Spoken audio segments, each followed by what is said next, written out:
Is on it? Good morning, dear colleagues from Brazil.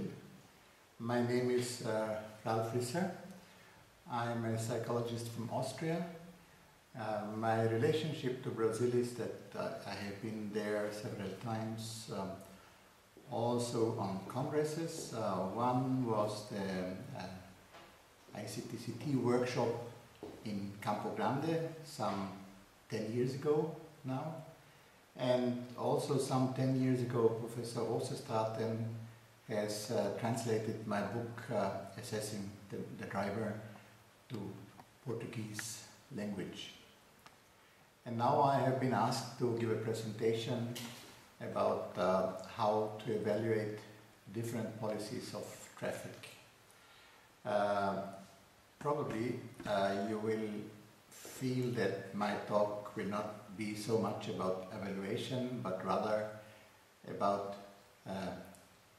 opinions and ways of thinking I have on traffic and how it should develop in the future, and also what our role can be in this context. I want to start with the thing that we all know but don't think of. In contrast to plants, people and animals have to be mobile in order to get everything that we need for a living. How this is organized for people is a matter of different disciplines, not least psychological and social sciences. But strategies that we see today is planning for the automobile, and often little or no planning, or often bad planning for alternatives. Why is this a problem? 50% of the population or more, and in developing countries and in threshold countries certainly much more, cannot use cars or other motor vehicles. They depend on an often poor infrastructure, and they are endangered and killed by motor vehicles. What is needed? We need measures for safe mobility, and we need measures for sustainable mobility. Mobility that is economically sustainable, ecologically sustainable, and socially sustainable. For economical sustainability, we can state the fact that the return for investment for 1 kilometer of public space that enhances walking or cycling and that keeps car use, especially speeds and numbers of motor vehicles, under strict control, is much higher than the return for investment for roads that are dedicated to cars. But many interests of strong lobby groups are in favor of car use.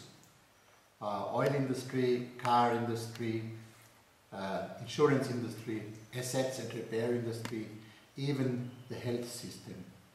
Good business due to injured people, organs from motorcyclists, etc., comes, cynically speaking, for the health industry. At too ecologically sustainable, it is clear that to support green modes is useful in this respect. But it seems that responsible people do not believe in this. Do they have economic interests, is the question, or is there poor knowledge of facts, or is the interpretation of facts such that conclusions are not clear and the stronger lobby groups win? Politicians, do they do their business in this respect? About social sustainability, we talk about livability, about safety, about aesthetics, about comfort in the public space. Such social sustainability can only be achieved under conditions that those more than 50% that cannot use the motor vehicles get appropriate mobility provided. Otherwise, the costs for supporting them will arise, or they will get supply problems, or criminal activities will develop. In any case, frustration will prevail, causing social problems of of all types. Now, how to provide sustainable mobility? Think of walking, cycling, public transport. Public transport is very good in many developing or threshold countries.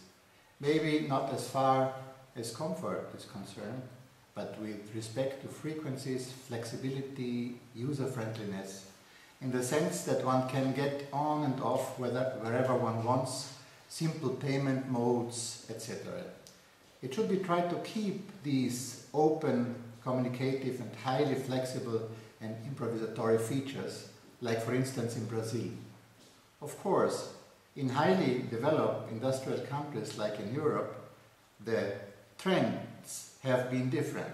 Structured and well-organized systems prevail, some delivering a very good and attractive service, others not so good, with low frequencies, badly organized stops and stations, and low flexibility.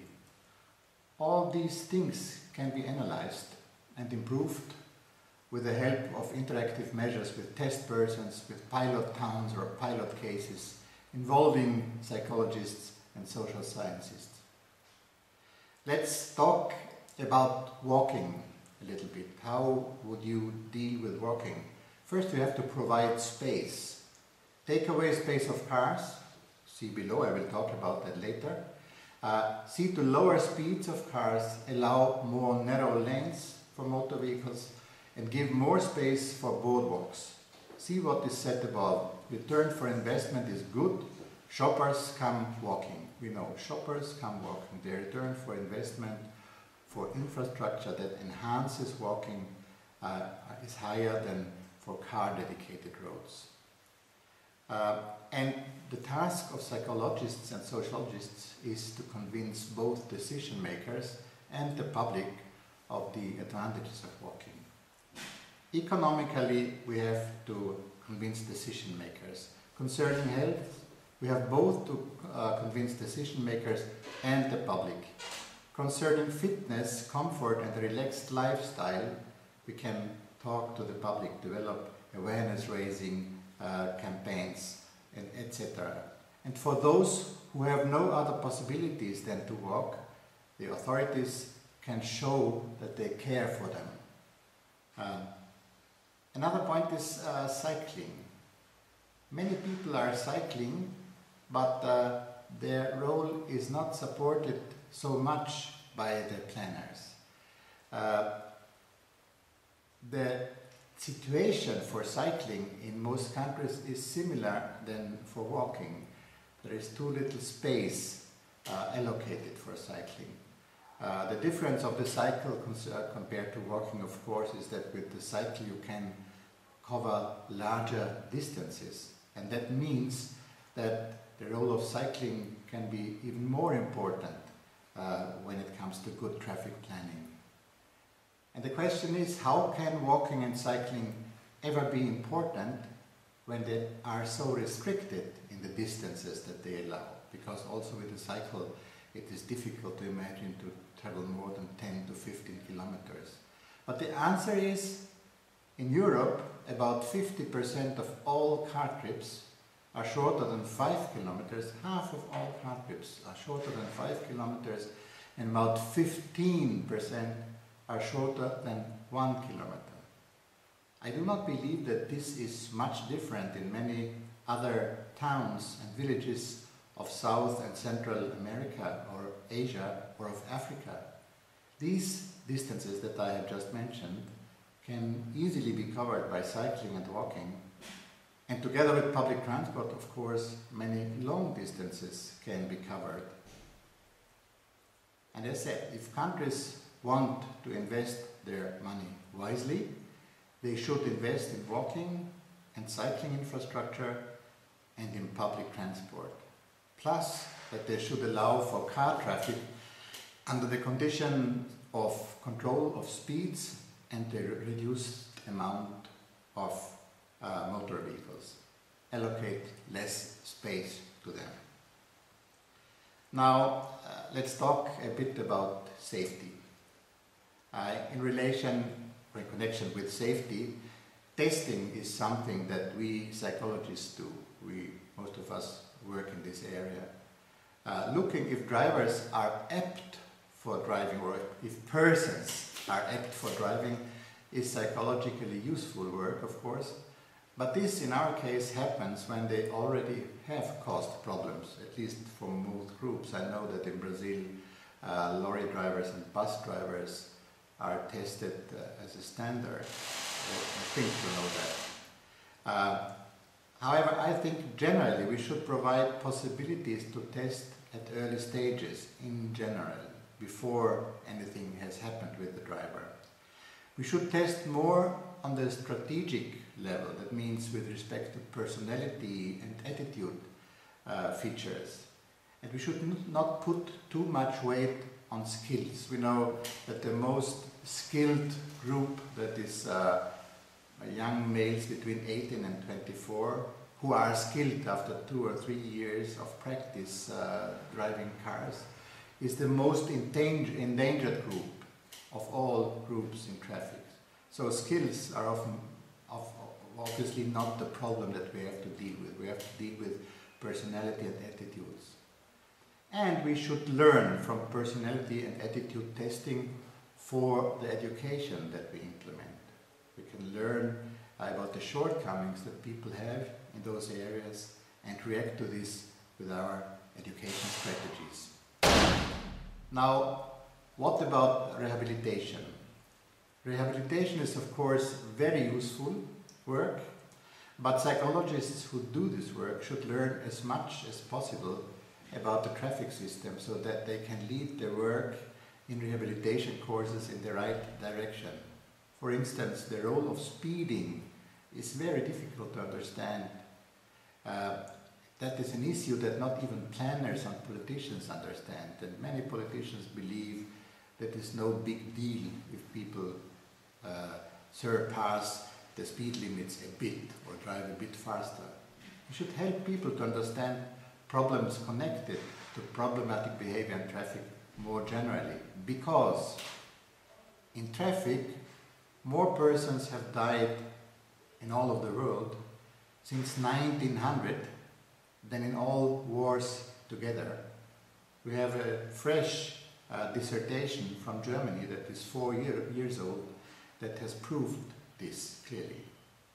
So traffic causes bigger problems than wars, causes bigger problems than criminality, but politicians do not believe in this, police does not believe in this. They think this is just peanuts. How about education and enforcement? All people can use the public space. Everybody has to have the possibility to get out into the public space.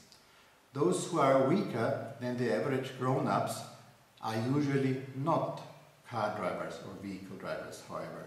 They are children, sick persons, impaired persons, temporarily impaired persons like people with child prams, hands full after shopping, drunk people, etc. There are old people, all kinds of people that in some respect have a weakness or a temporarily weakness. And these persons usually walk. Walkers are vulnerable. They cannot hurt a car driver, but vice versa. It is so that car drivers or vehicle drivers can hurt or injure or kill pedestrians. The same goes for bicyclists. Car drivers or vehicle drivers injure or kill bicyclists and not vice versa. However, traffic education is often formulated in this way. Children, youngsters, old persons, impaired persons, bicyclists, etc. should take care of car drivers. They should be trained, they should be educated to avoid accidents. Children should be trained to take care of grown-up motor vehicle drivers. This is paradox. What has to be demanded is car drivers have to be educated much, much better. They have to be made aware that they drive a heavy and powerful machine in a social environment where you have children, youngsters, old people, etc., all that have been mentioned on the road. All of them are vulnerable. Many of them are not mature. Many of them are not in the state of full grown-up capacity. Education has to make sure that safety is provided in a reasonable respect here. The role of speed has to be made clear, the role of motor vehicle speed. Even if it is difficult to say what exactly is appropriate speed, insert speed limits from other countries in the world that have good traffic safety records and enforce these speed limits. Very well done studies, for instance by the Norwegian Institute TOI, have clearly shown the gains from seeing to it that speed limits are respected. Law enforcement has to focus on those who endanger others and not so much on those who are endangered by others. Nevertheless, police in many countries often talk about the problems that pedestrians and cyclists cause more than about the problems that vehicle drivers cause. Why is this so? One explanation could come from a sociological perspective. There is a higher probability that people with social influence and status are in the car than outside the car. This may affect the acting of the police. However, in all these processes that I have mentioned here, testing, rehabilitation, education, enforcement, psychologists and social scientists have contributed and should go on contributing with their knowledge and know-how. Now let's talk a bit about infrastructure. For motor vehicles there should be more limited space, or in any case there should not be ever-growing space. And limited speeds have to be provided. These are keywords. Set measures to reduce and to control speed, and less place will be needed for motor vehicles. The same is valid for homogeneous speeds.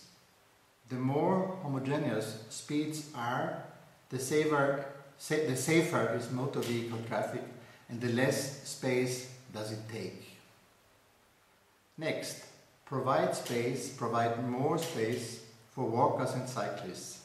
The more of them are out on the road, the better is their per capita safety. Research has shown this very clearly.